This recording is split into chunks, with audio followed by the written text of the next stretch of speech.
Hello everyone and welcome to this week's video tutorial. This will be bot 13 from Deception and Countermeasures in the Xiangqi opening. It was based on a book by Master Xiangqi and Grandmaster Zhang Qiang and remains one of the best books on opening theory in the past few decades. It is available as a free download on the World Xiangqi Federation website. However, the version in the World Xiangqi Federation website only contains fragments or parts of the book and not the entire book. So without further ado, this will be one of the longest bots in the book. So without further ado, let us begin. This would mark the start of the central cannon versus the screenhouse defense. And as can be seen, C2 equals to 5, H2 plus 3, and R1 equals to 2 is perhaps the most commonly played red moves, and black would counter in this manner. Screenhouse defense, and in this variation, red would choose the 7th pawn. So the major opening system for red would now be defined. Usually, black will counter with P7+1 of its own, and red would apply pressure with R2 plus 6. The edge cannon for Chariot exchange variation, and this is still one of the most commonly played opening systems in Xiangqi today. Red would usually not want to trade chariots, and after R2 equals to 3, black will retreat his cannon and prepare to play C9 equals to 7 to attack the chariot and also the fowl, this fowl. Red will usually take the opportunity to develop his left flank with H8 plus 7 so that both horses are developed as proper horses. This is a prophylactic move such that when the cannon moves here and if it were under attack, this cannon could retreat one move to the throat rank and they would be linked.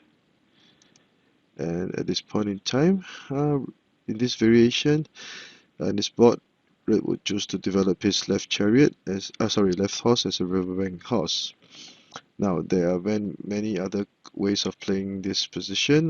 Most perhaps an even more complicated variation would be to play C8 equals to 9 for the 5-9 cannons versus the screenhouse defense with the edge chariot for edge cannon for chariot exchange variation. Black will go as planned.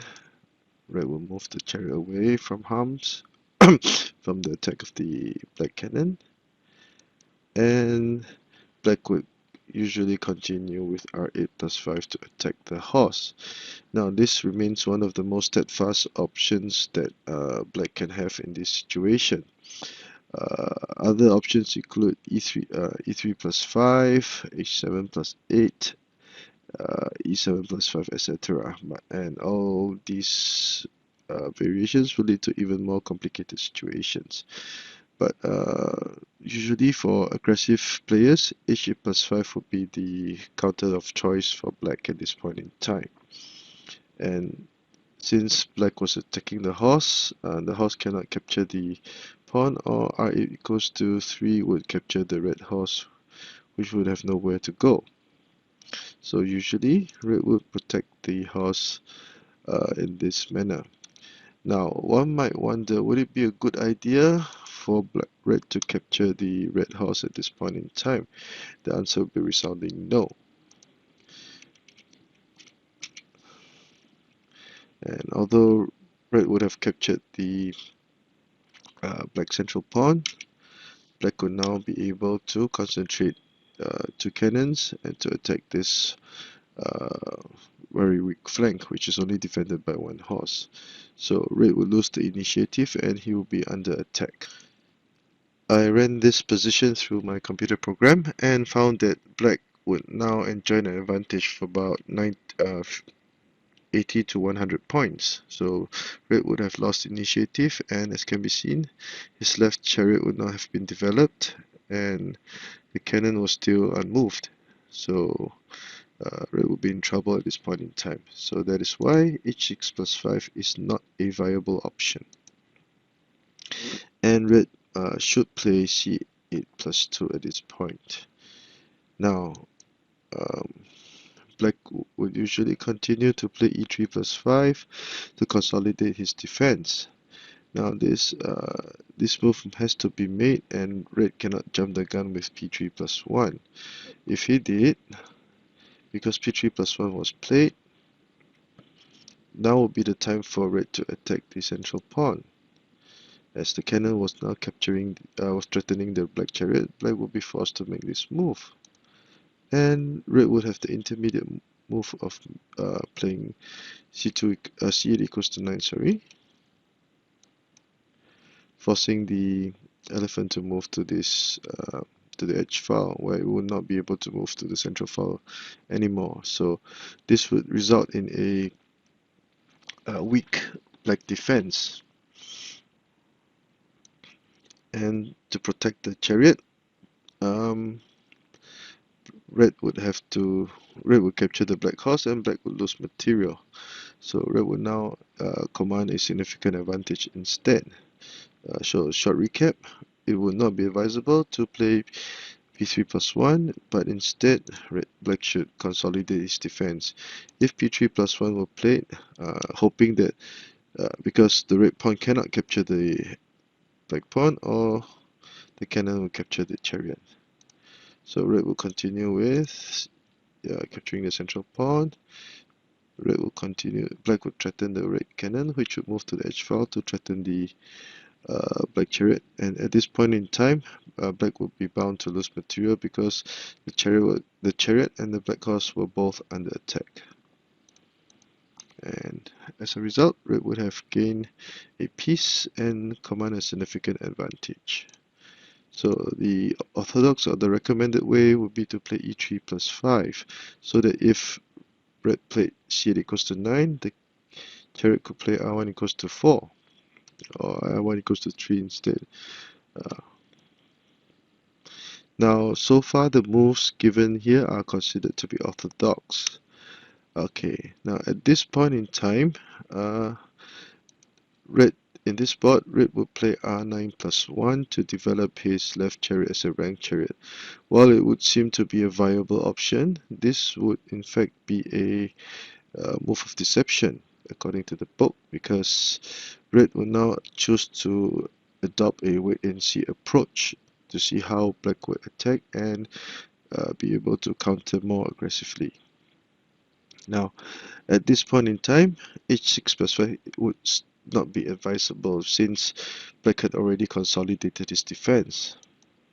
So the cannon would now be threatening to capture, the chariot would now be threatening to capture the cannon. And if c8 equals to 9 were played, black would not lose material, and the red horse and chariot will now be under attack. Now red would have spent 1 move, 2 moves, 3 moves to capture the black central pawn, but now if the horse were traded away, it would be a loss of initiative, and black would have wrestled some initiative away from red, and red would not have gained much for his efforts.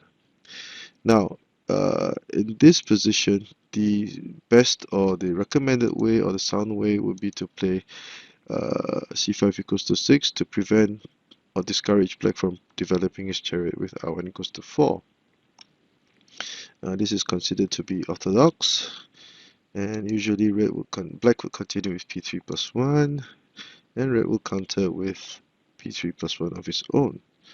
And black would have to retreat his chariot. He cannot capture the pawn, because red would immediately play e7+5 to threaten to capture the chariot with the elephant. And as can be seen, this chariot cannot move to any of the intersections, which is all covered by the red pieces. So the only move available would be to advance the chariot, which unfortunately red would now play c8 -1 to capture the chariot and force black to capture the horse. Now, losing a chariot so early in the game would usually mean that black would lose for sure. So that is why when P3+1 was played by red, the black chariot must retreat to his side of the board.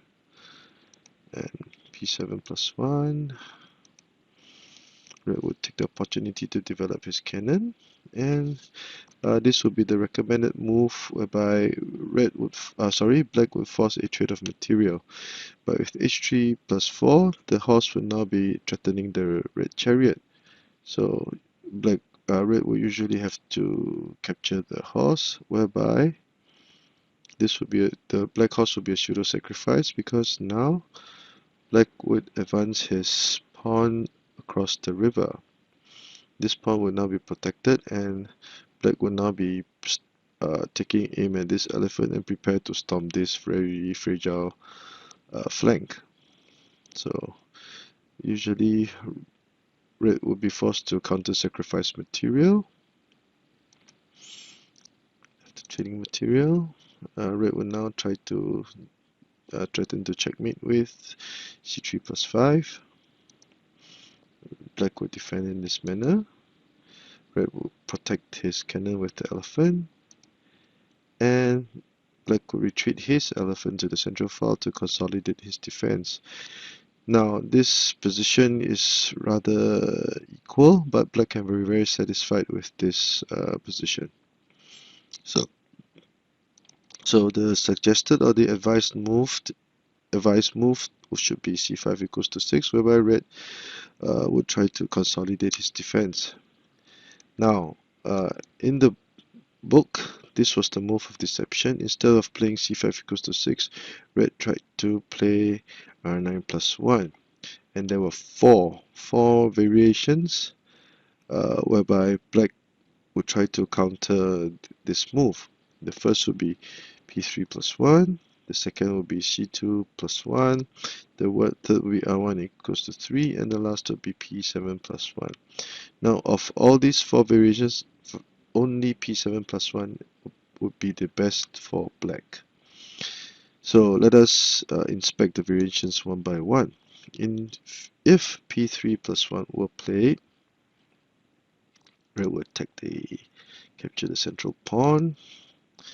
Black would be forced to play c8 equals to 3, and red would decide to trade material instead, which black would have to do so. Now, if instead black tried to play r1 equals to 3, say, let's say, if black tried to play r1 equals to 3 to capture the horse, red would be very aggressive with h7+5, capturing the advisor and still threatening to capture the black chariot. So usually the horse would have to be captured, and the cannon would usually advance c8, let's say for example c8+2, and red would get to live another day. So that is why it would not be a good idea to play r1 equals to 3, but instead black should accept the trade of material with r3 equals to 2. But unfortunately, by this time, red would have managed to charge a horse to command a very important intersection. This is the angler horse position, whereby the horse would now prevent the king from moving to the rib file or to the centroid position. And after trading material, red would try some harassment by playing r4+2, and this would force black to play c7 equals to 9. Now, the reader might wonder why c2-1 cannot be played, as this was the original plan of black when he moved the advisor to the centroid. This is because not only did the chariot threaten to capture the black cannon, it will also block the links of the black elephant. So for example, if black played c2-1,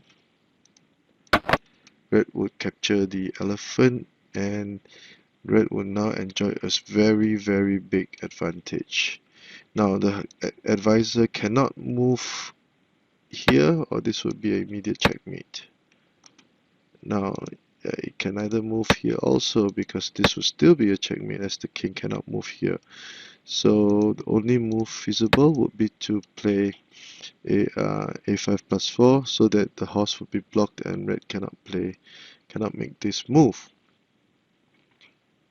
But by this time we can see that red would have commanded a very big advantage. Red would usually continue with r9 equals to 6 to continue his attack, capturing the advisor and going for the kill. I ran this position through my computer, and red would enjoy an advantage of about 1,250 points or so. So that would be equivalent to a winning position in this situation. So that is why black cannot play c2-1, and he must move his chariot, move his cannon to the safety with c9 equals to 7. Now red would continue very aggressively to play h7+5. Again, this move was made because if let's retreat one move, the black cannon was protecting the red elephant. So by sacrificing the horse, the elephant will be captured. Now in this situation, black cannot let his guard down. He must capture the horse with c9 equals to 5. a6+5 would not be a viable option because red would capture the elephant, forcing the king to come out, and this would be when the red chariot will finally get a taste of the action. So this would be a check. Black would defend in this manner, and red would play this very powerful move of capturing the advisor with c4 equals to 5, r4 equals to 5. If the black horse captured the chariot, it would be an immediate checkmate. So that is why at r4 equals to 3 or plate, black must try to protect his cannon by advancing it to the chariot, to the cross riverbank rank where the black chariot was. But at this time we can see that red will move his chariot to the elephant's eye again in the nick of time, and red will not lose any material. So at this point in time it will be 1, 2, 3, 4 red pieces versus black's 5, 1, 2, 3, 4, 5 pieces. But as can be seen, the black defense was already shattered, and there's only one elephant left to protect, which cannot do much at this point in time. Red would also now have many options to continue, one of which would be to play c5-3 to threaten to capture the black chariot and gain material. So that is why a6+5 cannot be played, and black should play c9 equals to 5. And after this, red will capture the elephant as planned, and red would sacrifice material to orchestrate an attack and enjoy a significant advantage. When I ran this position in my computer, the advantage that red enjoyed would not seem to be as great as the book suggested. It would be only about 100 odd points. But nevertheless, the threat of a headhunter cannon at this point was a significant threat that black cannot ignore. So in the first variation, p3+1 was played. p3+1 was played, and capturing material, a very powerful r4+2 move, and in another even more aggressive move with h7+5. And red would have an advantage. So this would be the first variation. Now if you're lost, check out the moves that are over here. So after r9+1, in the second variation, c2+1 was attempted, such that Black would try to attack would take aim at the red chariot and prepare to play p3+1. Now this move, although it did have some strategy behind, would not be a very efficient move, because red would simply take the opportunity to adjust his formation and develop his chariot accordingly. So red will usually retreat his chariot to protect the horse, and thus negate any pressure that black was applying on this file. Black would usually play r8-1 so that red would not have the chance to play p3+1 to gain initiative. Red will adjust his formation, and black would be forced to retreat his cannon to link his cannons up so that he could attack later. Now red would usually continue to consolidate his defense with e3+5, and we can see that red would have a very powerful defensive formation going on. Now at this point in time, it would be recommended for black to try to play p7+1 and continue to attack this flank. c2 equals to 3 would not be an option, because red would counter with r9 equals to 8, p3+1. r1 equals to 2 cannot be played at this point in time, because red will simply form a blockade by advancing the cannon and threatening to capture the elephant for a check and to capture the black chariot. Now this would be a discovered check, which black must take note of. So p3+1 would be a better option. Red would simply trade pawns, and at this point in time, black cannot use the cannon to capture the pawn, otherwise this black cannon would be lost. So that is why in the book e5+3 was played, but this would result in an awkward formation for black. Red would play c8 equals to 9, threatening the black chariot, and this would be the only intersection that would be safe for the black chariot. And red would then move his chariot across the river to attack the horse. Now as can be seen, the horse would have no place to go. If it played h3+4, red would simply capture the horse and also threaten the black chariot. So all in all, red would have a upper hand. I ran through this position in my computer again and found that red would now enjoy an advantage of about nearly 500 points. So this is quite significant. Sorry. So c2 equals to 3 would not be an option, and black should play p7+1 instead. Now this is a very aggressive counter sacrifice by black. One of the main reasons for making this move would be to create some space for the left chariot to patrol the riverbank. p3+1 is played. It would be a natural move to make. And black would now play p3+1 to try to weaken red's formation by offering a trade of pawns, but red would have nothing of it and would choose to play r9 equals to 7. It was a very far-sighted move, and this would also allow for development of the other chariot. So black would capture the pawn, a trade of pawns, and black would try to trade material to relieve some pressure. But as can be seen, at this point in time, black's formation was scattered, and it would seem that there were many weaknesses available. So at this point in time, red would have 1, 2, 3 pawns, black would have only 1, 2, 3 pawns. Red would have the pawn advantage and also the better positioning. Again, I ran this position in my computer and found that red would now enjoy an advantage of about 200 odd points. So this would still be to red's favor.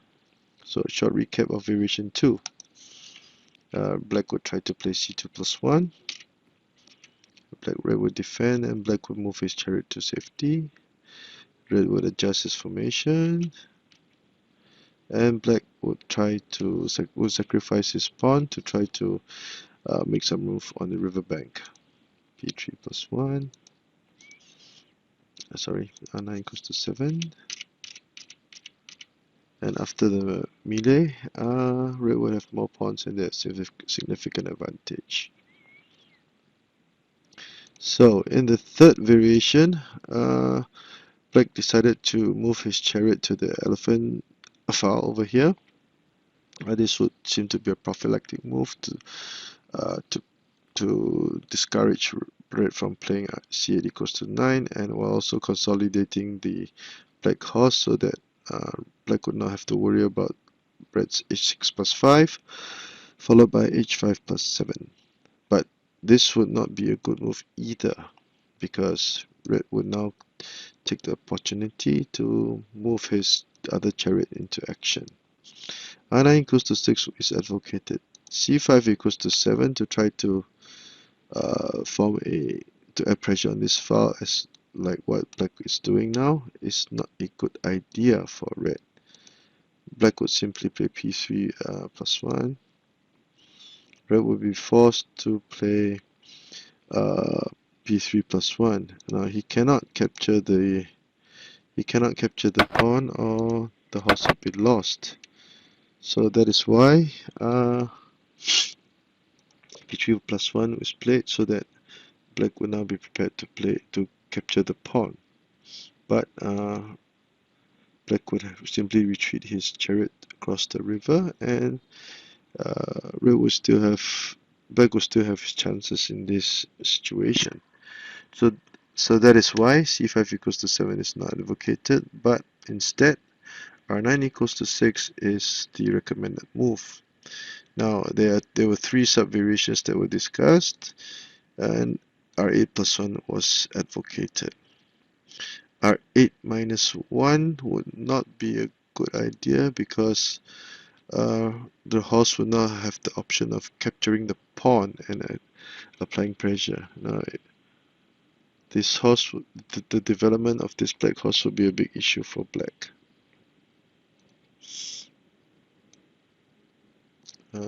R3 equals to 4 would also not be a viable option, because Red will simply play c5 equals to 6 to threaten to capture the chariot, and then adjust his formation, and Red will still have enjoy a significant advantage.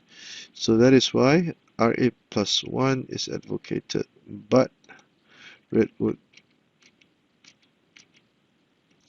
do a similar adjustment of his formation, and at this point in time Red will have a situational advantage. So a quick recap, this would be the position of discussion. In the first variation, p3+1 was not a good idea, neither was c2+1 or r1 equals to 3. So how should Black counter accurately in this situation? The best move, or the optimal move, would be p7+1.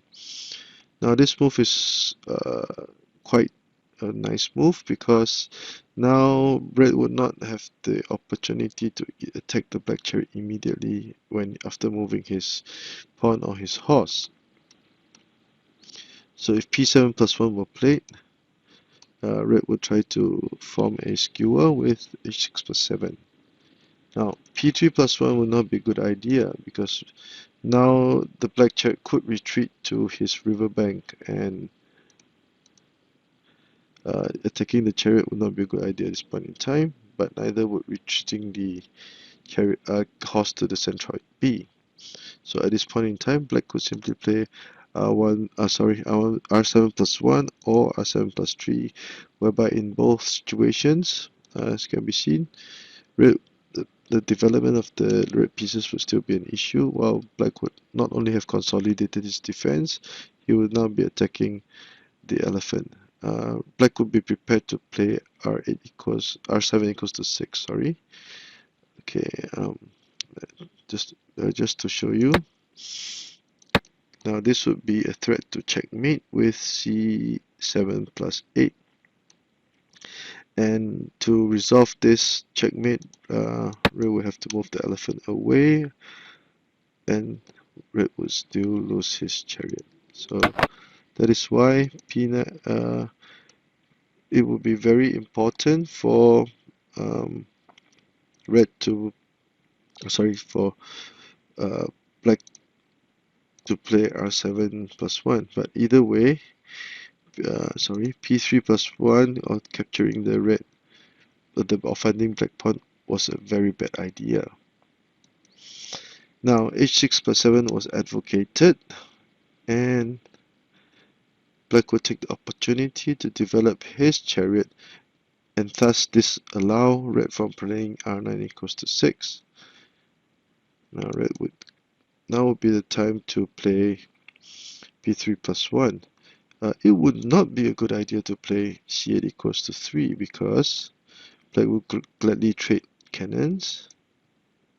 Again, f4 equals to 2 cannot be played because black would now threaten to capture the horse. So c8 equals to 3 was not a viable option either. Now p3+1 would be the recommended move, but black would have other ideas in mind as he would advance his chariot to the pawn rank. And red will be forced to defend. And as can be seen, one black chariot was now applying a lot of pressure on the red chariot and the horse. And as can be seen, the development of this left chariot was still a major issue. Red will usually continue with r9 equals to 7, but black would not bother or ignore this potential threat and instead play r4+6. Now, this would be a very important move for black to make at this point because it would signal the start of the final few the moves that will lead to a checkmate. Now, red will be forced to play e3+1 to protect the pawn, and black would play r4 equals to 2, forcing, as can be seen, red at this point in time, black would now have applied the pin. The cannon was prepared to threaten the red horse. If it moved away, red would lose the cannon. So as can be seen, the black pieces would be in the open and were relatively much more active, while black's position, the pieces were relatively congested and under attack. So this would be the last variation or the recommended variation for how to deal with this position. A short recap. At this point in time, there were 4 variations that were discussed. First was p3+1, second was c2+1, and the last was r1+3. R1 equals to 3. All these variations are not advised, and the optimal move or the best play for black would have been p7+1, which would lead to this situation. So this is one of the longest spots, but I hope you really master these variations because they are some of the basic fundamental variations that you have to know, regardless of whether you like to play the screen house defense or not. So I hope you've enjoyed this rather long video. I've tried my best to cut the time down, and if you like the work that I've been doing, please subscribe to my channel where I will be uploading material on a regular basis. So have a nice day, and see you soon.